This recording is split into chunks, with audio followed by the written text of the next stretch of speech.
Hey guys, and welcome back to the channel. If you're new, join on in. We're on a journey. We're on an odyssey, seeking out the shadows. Uncertainty is being tackled. We're chasing uncertainty. The only way out is through. And in this video series, we're breaking down Robert Greene's Laws of Human Nature. And if you're here continuing the video series, thank you for joining. Let's get right into it. We're still breaking down the law of irrationality, the first law in Laws of Human Nature. And this last segment, I think, is going to be the last segment of Law of Irrationality, is projection, seeing our shadows in others. And I think this is one of the most important aspects of this law, because a lot of people don't realize, or might not. I know I struggled with it, but it took me a while to see that everybody else is a reflection of me, no matter the age, right? Their behaviors, this and that, so on and so forth. And if they're a reflection of me and we're all a reflection of God, then we all must come from some collective consciousness. What I'm getting at is, that's why I believe Christ says, stop focusing on somebody else's splinter in their eye while you have a log in yours, because you're not perfect. Stop stoning people. Stop canceling people. Let's get into it. Robert Greene warns us about one of the slipperiest forms of irrationality: projection. What we deny in ourselves, we project onto others. Translation: the part of ourselves we don't want to face, our fears, our insecurities, even our hidden desires, get thrown out onto other people like an emotional projector screen. Suddenly, that coworker isn't just annoying, they're evil. That politician isn't just a leader, they're the second coming. In uncertain times, projection intensifies. Anxiety makes us see threats that aren't even there. Desire makes us idolize leaders who promise to fix the mess we can't fix inside ourselves. Reality gets distorted because we're no longer relating to people. We're just arguing with our own shadows. It's very Plato's cave, if you've read into Plato, but just with more Twitter arguments. Greene outlines exactly how projection sneaks in with a few bullet points. Denial of the self. That's the first bullet point. We repress traits we hate in ourselves: weakness, envy, and selfishness. We put it right here, and it's like, I don't like that. It makes me feel weak that I could even remotely not come close to being perfect, so I'm going to put it right here. And then it leads into casting it outward and just seeing like, oh, that person did this thing that I used to do, but I shut it away instead of facing it, and my subconscious is speaking to me and saying, hey, you don't like this about yourself, but then I don't know how to translate it, so I'm assuming that it's their fault that I'm getting upset about something they're doing when I'm the one in control of my emotions through rationality, right? Because those traits, they just show up in everybody around us, right? And that leads to scapegoating. Instead of dealing with our flaws, we attack someone else for them. Idolization, though, we go the opposite way and project our repressed strengths onto leaders, lovers, or influencers. Boom, instant savior complex, right? And that might be because they tell us something, they mentor us through something, and they speak something that we've always wanted to say, but we repressed it instead of speaking up. But all you got to do is speak up and realize, oh, that person bleeds, that person sleeps, that person takes a shit. They are not God. They are not the second coming. The whole thing about Christ is that it's truth. Christ is truth. The Spirit of Christ is truth. We'll get into the second coming maybe in another series later on down the road. But projection feels like relief. That's why we like it. It's like outsourcing your shadow to somebody else. But the cost is total loss of clarity. You're no longer seeing reality, just your own stuff in disguise. Let's put flesh on this, shall we? You know, flesh like Jesus, flesh. Yeah. Politics and polarization. Each side accuses the other of corruption, dishonesty, extremism, while excusing it in their own camp. That's projection 101. Scapegoating in crisis. Minorities or outsiders blamed for economic struggles. It's easier to project failure outward than face structural or personal laws, right? So what I really want to get at is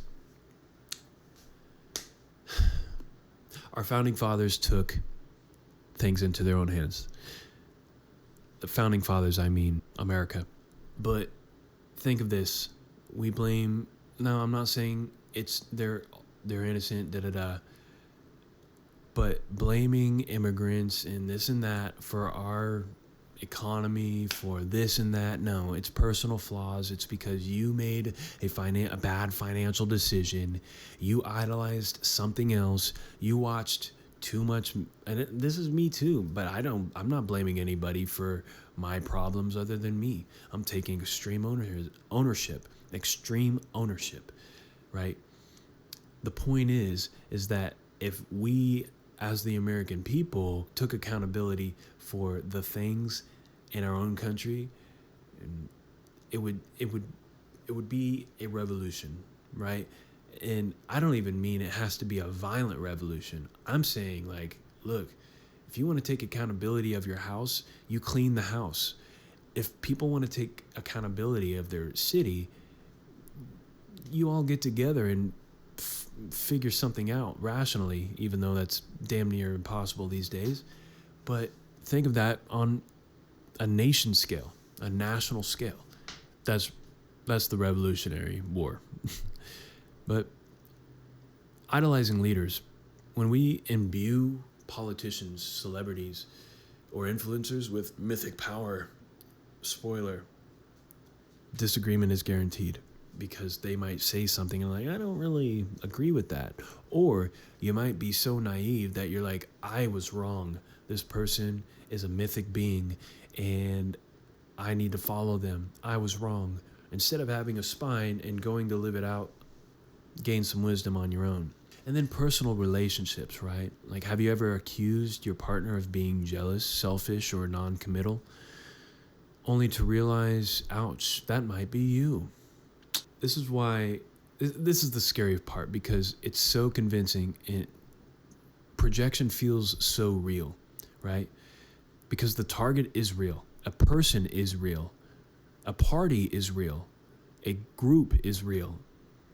You're convinced you're fighting them. But in reality, you're wrestling your own shadow. Greene warns us the most dangerous emotional pattern is when we project onto others emotions and traits we cannot admit in ourselves. This is why mobs feel righteous, why witch hunts feel logical, why even in personal fights we swear, I know I'm right. I'll die on that hill. But it's not reality you're perceiving. It's your own hidden reflection. And here's where the Gnostic Christ comes in. Yeshua calls this out directly. He says, why do you look at the speck in your brother's eye but ignore the log in your own? That's projection in one sentence. The shadow you won't face in yourself turns into the speck you obsess over in others. And think about that. Think about why Yeshua spoke in parables like that. Because it creates an image in your head, right? You think, oh, there's a speck in that person's eye, but there's a log in mine. Well, how big's a log? Go and find you a log and try and put it in your eye. It doesn't make sense. But it's a metaphor. Oh, there's a lot more going on with me, and that person has nothing to do with the way I'm feeling. I have everything to do with the way I'm feeling. But we can break free from this. So how do we stop shadowboxing, you ask? Well, Robert Greene offers a toolkit. Turn the accusation inward. before condemning someone, ask, is this something I fear in myself? Sometimes my friends or my wife will do something and I'll feel that rise. And over the past 2 years, I've gotten better. Like, I've trained it.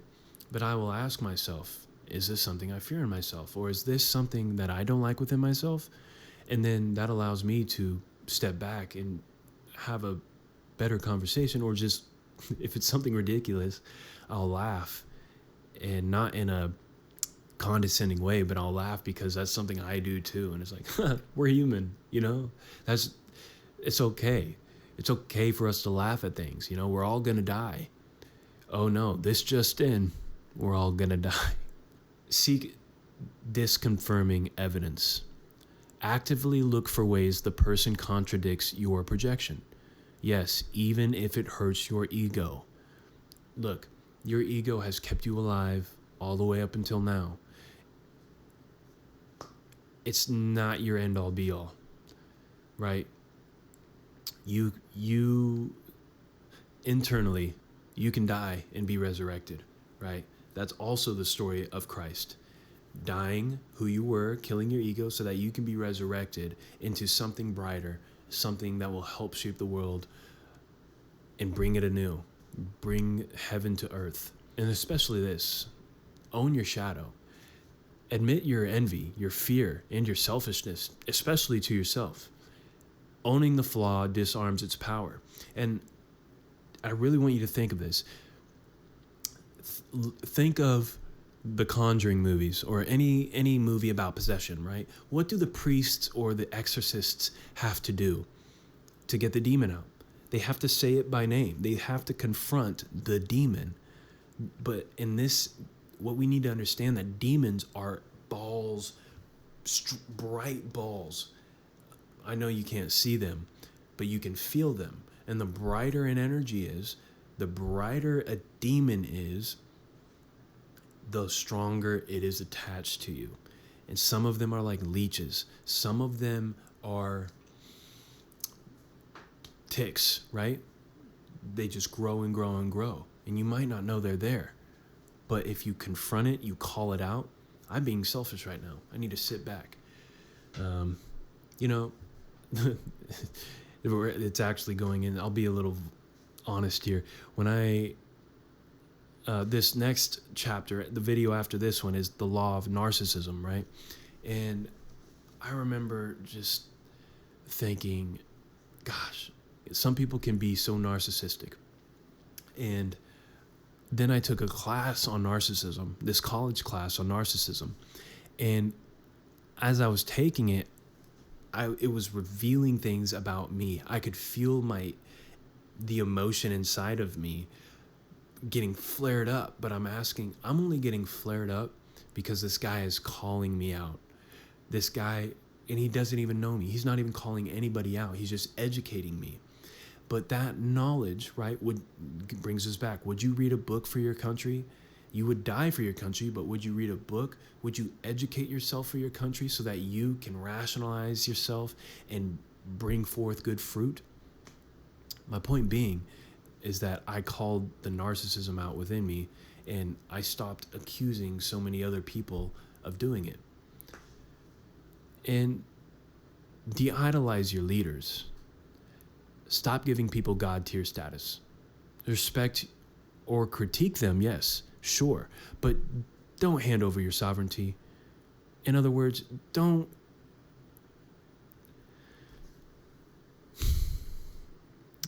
join a civil war because you think it's going to bring answers. And practice radical self-honesty.